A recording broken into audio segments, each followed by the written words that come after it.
le Conseil général de la Sarthe, le Comité départemental du tourisme, avec la participation du CAUE et du service environnement du Conseil général, sont heureux de vous présenter l'année 2009, 50e édition des villes et villages fleuris.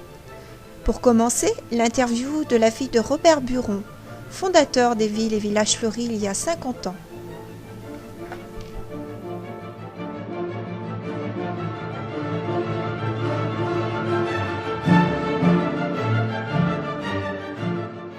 Mon père, Robert Buron, était un pur Parisien de naissance, mais il a épousé une fille du Maine-et-Loire qui avait un oncle maire en Mayenne. Et donc, après la guerre, ce jeune espoir montant du mouvement républicain populaire a décidé de se présenter pour ses premières élections en Mayenne. Et il a été député de la Mayenne entre 1945 et 1958. Chaque été, avec ma mère, il faisait, en tant que député, une tournée de toutes les petites communes de la Mayenne, rencontrait le maire, le curé, et en même temps, les fonctions ministérielles qu'il a pu avoir à l'époque l'ont amené à pas mal voyager en Europe. Il avait fait un voyage au Danemark avec ma mère pour étudier l'agriculture danoise qui était très en avance à l'époque.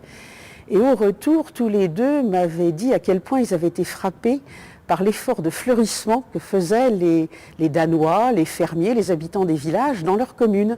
Et par comparaison, ils disaient souvent quand même nos petites communes en Mayenne, c'est bien tristounet. Et nos fermes, c'est pas gai, il n'y a pas de fleurs.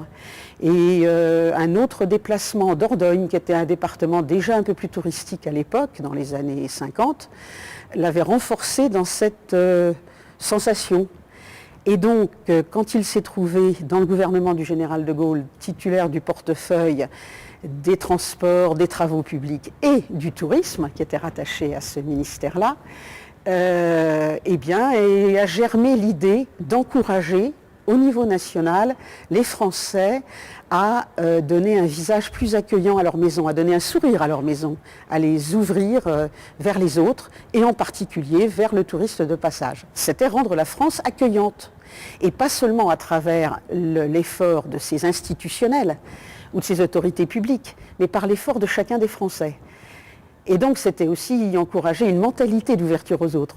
En 1959, j'avais 15 ans, j'habitais avec mes parents au ministère des Travaux publics et du Tourisme, et il y a eu, bien entendu, une grande présentation à la presse qui a été organisée, avec un beau cocktail où les journalistes se sont précipités, et adolescente, moi je me faufilais parmi les groupes, et j'entendais les réflexions de certains de ces journalistes, et c'était... pas l'enthousiasme. Oui, c'est sympa, les petites fleurs, mais ça sent le gadget, ça n'ira pas bien loin. Et quand on y repense, 50 ans après, si on se souvient qu'à la même époque a été lancé le Concorde, eh bien finalement le fleurissement de la France aura duré bien plus longtemps que le Concorde. Depuis 50 ans, bien sûr, il y a eu une professionnalisation absolument remarquable des services municipaux, des différentes tailles de communes, et cela sert d'exemple et d'encouragement pour les citoyens. Mais je suis persuadée que la mobilisation de chaque individu reste quelque chose d'essentiel pour le fleurissement, l'embellissement de sa maison. Le développement durable, la région des Pays de la Loire, dans ce concours, y accorde beaucoup d'importance sous l'aspect écologique. Moindre utilisation de produits phytosanitaires, certaines méthodes de désherbage, etc. Mais le développement durable, c'est aussi le développement social. Et l'effort que fait chacun pour s'ouvrir vers les autres en rendant sa maison fleurie, accueillante, l'échange de recettes, de trucs avec les voisins, eh bien, c'est du développement social. Et le développement social, c'est aussi le développement durable. C'est la fraternité à travers les fleurs. Mon père, qui est décédé jeune, malheureusement, aurait été extrêmement heureux, d'abord de constater que sa Mayenne qu'il aimait beaucoup, mais qu'il trouvait un peu grise, s'était couverte de couleurs, et puis de voir que globalement, dans cette région, tant d'élus, tant de responsables municipaux et tant de simples citoyens se sont engagés dans la belle aventure qui, il y a 50 ans, et je repense au sourire des journalistes, était vraiment un pari.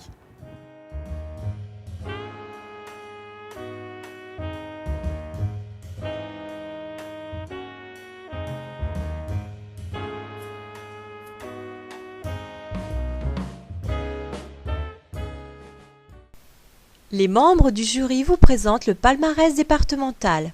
Paysages des villes et villages fleuris. L'utilisation de graminées, d'arbustes et de vivaces pour un paysage évolutif.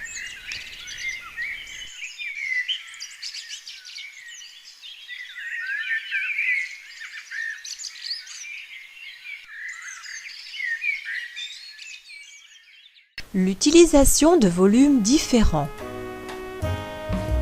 Et une harmonie des couleurs.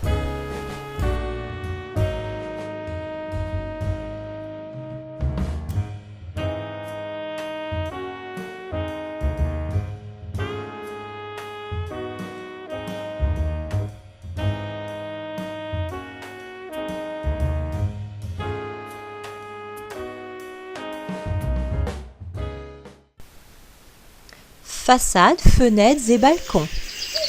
Mise en valeur.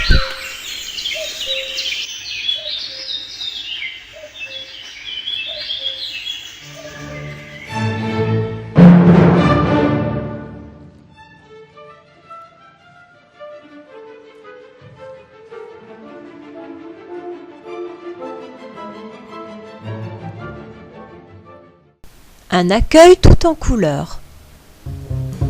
Et une mise en scène selon l'inspiration du moment.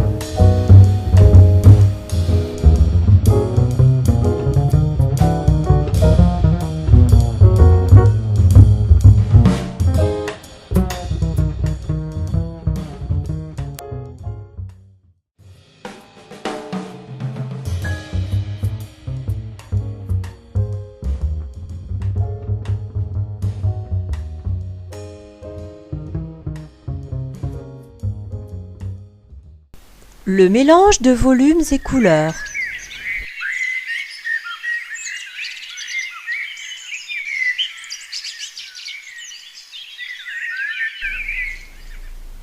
Utilisez l'espace en associant arbres vivaces, annuels, arbustes et bulbes. Sans modération.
Les idées ne manquent pas.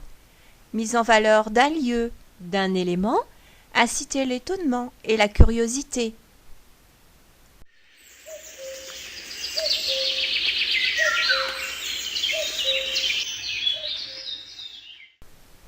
c'est aussi rendre son cadre de vie agréable Et le partager dans un esprit naturel ou plus ordonné.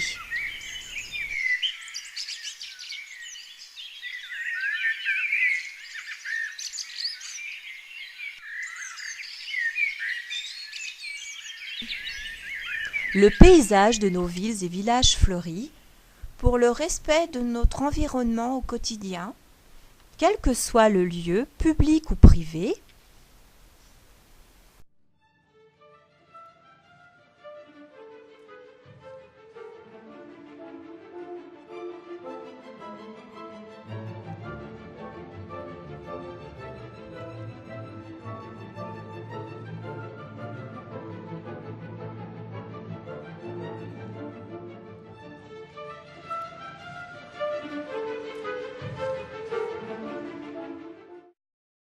Nous terminons sur ce côté nature et ce panneau 4 fleurs de Coulaines, désormais partie intégrante au paysage de nos villes et villages fleuris. Merci à tous.